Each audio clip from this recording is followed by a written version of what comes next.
Assalamualaikum warahmatullahi wabarakatuh. Saya Teddy Pratama Aji dari Prodi Pendidikan Kimia. Di sini saya akan menjelaskan materi tentang filsafat sejarah kimia. Baik, pertama ada kesalahan-kesalahan dalam berpikir. Pertama ada ad hominem. Yang dimaksud ad hominem itu sendiri yaitu salah fokus terhadap seseorang. Contohnya, kita menyerang latar belakang atau fisik dari seseorang tersebut. Lalu yang kedua ada fokus terhadap hal yang tidak kita sukai atau tidak fokus terhadap satu argumen. Lalu yang ketiga ada tukue, yaitu salah fokus terhadap membuat argumen yang tidak sesuai dengan argumennya. Lalu yang keempat ada fokus kepada pendapat mayoritas, yaitu mirip dengan mengutip tokoh tapi yang dikutip bukan pendapat melainkan masyarakat, jadi lebih ke global gitu, masyarakat dalam hal banyak bukan dalam perseorangan. Lalu selanjutnya di sini ada lompatan logika. Pengertian lompatan logika itu sendiri yaitu terjadi ketika salah seorang terburu-buru dalam mengambil suatu keputusan atau kesimpulan tanpa premis yang cukup. Hal-hal yang bisa menyebabkan lompatan logika yaitu yang pertama ada salah tanggap, menganggap A terjadi sebelum B, maka A pasti menyebabkan B. Lalu yang kedua ada membesar-besarkan dampak. Terjadi ketika kita berusaha menyangga argumen seseorang dengan membesar-besarkan konsekuensi negatif dari suatu argumen. Lalu yang ketiga ada menyodorkan dilema palsu. Dilema sendiri yaitu situasi ketika kita dihadapkan pada kedua buah pilihan yang kemungkinan bisa sama baiknya atau bisa sama buruknya. Lalu juga dilema palsu terjadi ketika seseorang menyodorkan dua pilihan saja padahal masih ada kemungkinan lain. Lalu yang keempat ada menggunakan ketidaktahuan sebagai penjelasan. Ada dua situasi di mana kita melakukan kesalahan ini, yaitu kita menyatakan sesuatu salah karena belum bisa membuktikan kebenarannya, atau kita menyatakan sesuatu benar padahal belum tahu tentang kebenarannya, kesalahannya maksudnya. Baik, selanjutnya langsung cara menyikapi berita secara kritis. Yang pertama, periksa reaksi emosional kita saat menerima berita tersebut. Lalu yang kedua, periksa asal berita tersebut, jangan sampai berasal dari sumber yang kurang jelas atau kurang meyakinkan.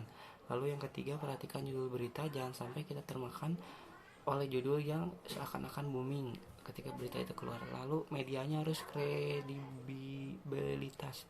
Yang kelima, waspadai waktu tayang berita, ketika mungkin bisa saja berita yang dipaparkan oleh pembawa acara tersebut merupakan berita yang sudah lama tapi di-up kembali ke media sosial. Lalu yang keenam, waspadai kutipan beritanya. Yang ketujuh, periksa tautan ke sumber lain, takutnya sumber lain juga mengutip berita yang salah atau bisa jadi berita yang mana. Yang ke-8 yaitu cermati foto yang dipakai, jangan sampai kita termakan oleh foto-foto palsu gitu. Kita harus mencari dulu, telusuri dulu di search engine dalam suatu media atau internet. Yang ke-9 yaitu bandingkan dengan berita di media lain, jangan sampai kita termakan sekali lagi oleh berita-berita palsu. Lalu selanjutnya di sini cara menyikapi artikel penelitian secara kritis agar kita tidak terlelu dan tersesat. Yang pertama, judulnya harus sensasional. Yang kedua, peneliti harus bisa dipercaya. Jangan sampai kita menemukan atau mengutip dari penelitian yang tidak percaya. Lalu ketiga, kesimpulannya harus kuat. Keempat, kesimpulannya harus sesuai dengan korelasi atau masuk akal. Jangan sampai kita mendapatkan suatu kesimpulan yang tidak masuk akal ya teman-teman. Kelima, adakah kelompok pembanding dalam penelitian tersebut. Lalu yang keenam, datanya harus objektif. Yang ketujuh, cek penelitiannya apakah banyak dikutip peneliti lain atau tidak, atau bahkan dia baru meneliti pertama kali, jadi kita sebaiknya mengecek referensi lain. Kemudian sesat pikir. Dalam sesat pikir ada yang namanya logical fallacy. Logical fallacy sendiri itu berasal dari bahasa Latin yang artinya fallacia atau deception atau tipu muslihat. Karakteristik logical fallacy: yang pertama, harus terdapat kesalahan dalam logika berpikirnya. Yang kedua, harus bisa diterapkan terhadap argumen. Yang ketiga, harus memiliki kesan menipu. Contoh dari logical fallacy yaitu yang pertama, misalnya, kamu kurus banget ya, lagi gak punya uang ya. Pengertian kurus di sini bukan berarti dia tuh tidak punya uang, bisa jadi dia tidak dia kurus itu kemungkinan bisa karena diet atau dia mengurangi pola makannya. Yang kedua mungkin contohnya yaitu kamu gendutannya sekarang lagi banyak uang atau kaya ya. Kata gendutan di sini bukan berarti dia itu lagi sedang menunjukkan finansial yang berada. Bisa jadi dia sedang menaikkan pola makannya itu dengan cara bulking seperti itu. Selanjutnya overthinking. Banyak dari kalangan kita apalagi di masa-masa remaja mengalami masa overthinking atau biasanya kita mengalami kegelisahan. Biasanya terdapat 3 pola negatif thinking, yaitu satu pola pukul rata, yang kedua langsung melompat ke kesimpulan, lalu yang ketiga langsung melompat ke kesalahan. Overthinking yang pertama, satu pola pukul rata. Pola ini muncul setelah ada suatu rangkaian yang terjadi yang membuat kamu terpukul rata. Jadi seolah-olah kita merasa kalau kejadian itu akan mempengaruhi ke dalam seumur hidup kita gitu. Yang kedua langsung melompat ke kesimpulan. Pola ini biasanya berasal dari kita tuh membuat asumsi yang kita nggak tahu kalau itu tuh pasti benar atau tidak. Lalu yang ketiga ada pola menyalahkan.